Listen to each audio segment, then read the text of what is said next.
Keith Arem. He is the creator and writer for Dead Speed. Why don't you tell us a little bit about Dead Speed and what it is? Yeah, Dead Speed's our new graphic novel. Just came out. We premiered it in San Diego a few months ago and sold out, and we're actually here showing it the first time it's been on the East Coast. This is a story about sort of a zombie apocalypse. Have to have a good post-apocalyptic story these days. But this takes place 20 years after the Hope virus has wiped out 99% of the population, and the Hope virus takes you down an organ at a time, so the only way to stay alive is to get a new organ. So the last outpost of humanity is held up inside a Rossmore prison outside of Chicago, and they send their ex-convicts out. They call them Rippers, and all they give them is a shotgun and a cooler chest and a machete, and these guys have to go find down bodies outside the prison walls, hack out an organ or a spleen, and bring it back for transplant to keep the survivors alive. And so it's sort of a Mad Max meets 28 Days Later story of survival and redemption. Sounds very dark. It's a kind of a Disney picture, for kids. We're thinking kind of a lighter thing, but it'll do well. Who's going to animate it? I mean, Disney, Yeah. No, we'll probably be going for full live action, pretty dark horror. All right, and why don't you show us a little bit about the pictures while you're explaining it? So the book is about 120 pages. Christopher Schei did all the artwork, and just fantastic. We had a lot of guys pose for some of the initial photography. So we had Michael Ironside, Yuri Lowenthal, Nina Bergman, even our producer Adam Lawson, who also co-wrote the book with me, is actually in the book. And speak of the devil, there's Adam right now. What's up, guys? And there's this awesome shirt. So we're showing some of the pictures of the book, and it's been doing fantastic. Yeah, if I may comment, it looks like a much more, quality version of 30 Days of Night. I don't mean that 30 Days of Night is bad, but it looks more like a much more defined version. Right.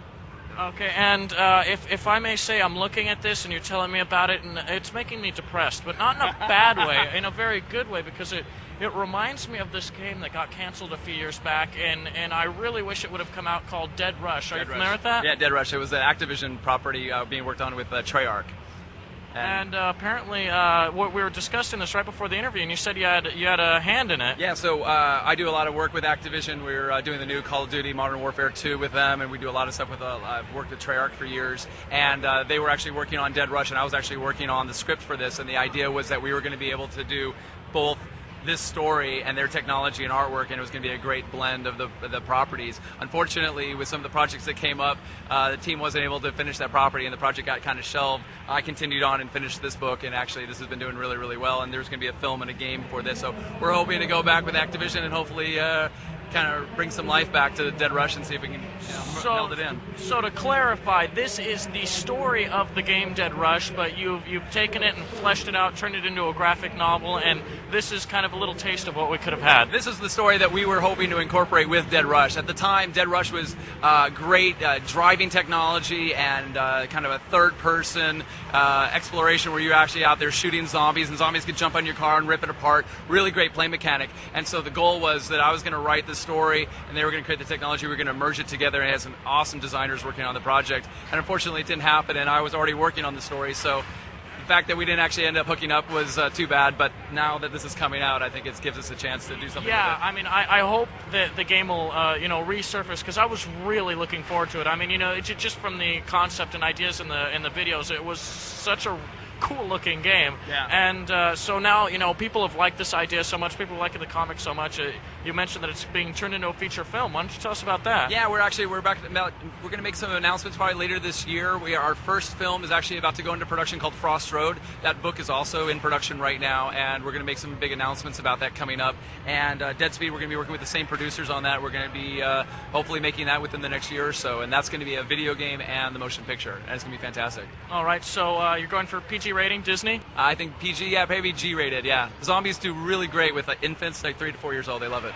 Okay, so, but in a more serious note, will you scale back anything for the movie, or are you just going to go as hard as they'll let you? I think, it's interesting because the opening scene that in the book is you see our main character, and he's just in shadow, and there's this woman who's dying outside of the streets, and there's a searcher who's got a laser pointing to this woman, and he pulls out a machete, and he knows that she's going to die, and he can't save her, and he ends up hacking out this organ, putting it in a cooler chest just before the zombies descend on them. And it's a pretty graphic, grisly, kind of gruesome scene, but you realize that cannibalism is necessary for this world, and initially I think a lot of people are really put off by that. They're like, wow, killing innocent people for survival is sort of a questionable thing. But I think once you see the story of redemption and sort of set against the survival horror that we've got, it actually is something that you find is very entertaining. People will embrace it. Yeah, I mean, I'm a big fan of horror movies, and I am also a self-proclaimed goraholic. I cannot live without my gorahol, Right. So I will be there front row center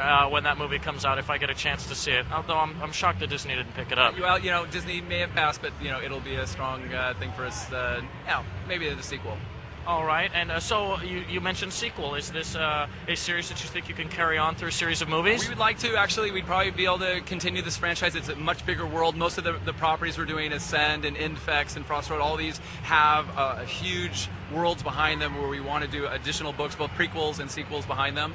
And they're also what we consider transmedia properties, where we have video games behind them. We have the graphic novels, we have mobile applications, we have internet and ARGs that are designed behind all of these. So I think that there's a lot more than just one particular property inside of it. It's actually a much larger universe, and we're going to continue to do that. And so why don't you tell people where they can pick up Dead Speed? Give us a Dead Speed. Give us a website and whatnot. There's a couple places you can go. Our company website is PCB Productions. That's sort of that there, PCBProductions.com. The actual site for Dead Speed is dead-speed.com, deadspeed.com. We have a couple other books that are just coming out. Infex, which is infex.tv, and Ascend, which is our first book that came out that's done tremendously well and continues to do well, is preparetoascend.com. Yeah, you heard me stutter there. I almost said Dead Space for a minute. Dead Space is also a fantastic game, but we'll be You a fan? Different. I'm a big fan. I love that game. So tell us about, you have a lot of experience in the video game industry. Sure. Tell us a little bit about that. Actually, that's our core business. We're PCB Productions, and our studios. So you're branching out then? Actually, we're moving into creating our original properties. For the past 10, 15 years, people have really known us for doing all the big AAA video games. We do about 40 games a year, including Darksiders, which is here. We worked on the new Call of Duty game. We've done everything from Splinter Cell and Prince of Persia through Ghost Recon to Star Wars. And so we have a really great, loyal fan base and knows what we do. We write, I direct, we do scoring, sound design, mixing, cinematics, everything from Spider-Man to Iron Man. We're always involved in those types of properties. So we're sort of taking a lot of our experience in doing cinematics and post-production and directing and writing, and then bringing that into the next generation of graphic novels, and then developing our own motion pictures and games. Yeah, and we actually saw the new Darksiders trailer last night, and it was actually really awesome. I can't wait for Darksiders myself. It looks like an awesome blend of God of War and the 3D Metroid games, which I think would be a winning combination. Yeah, and Joe's here signing, and it's fantastic because Joe's art is just so phenomenal, and the team is just such a great team to work with, and we've been working with them over the past year, and everyone's been so fantastic. And so just the fact that it's getting the attention that it deserves now, and people can actually be here and play the game and actually see it and see Joe's art and see everyone's concepts come together in there, and we're able to bring in a lot of the celebrities and make I think the actors that came on board the project just brings the project to a new level. Yeah, Joe's a great guy, great artist. We've been trying to get him over, but he's so swamped. We don't want to pull him away from his fans, but we're going to try and get him if we can. Thank you so much for talking to us. Is there any other projects that you'd like to plug? Any last-minute things you'd like to let us know about? Well, next month is Call of Duty. It's the new Modern Warfare 2 that's going to be out on the 10th, so it'll be out in stores, and be sure to check that out. We're very proud of that. I've already pre-ordered it, and I've pre-ordered the More Money Than Sense version. If you'll tell us which one that is.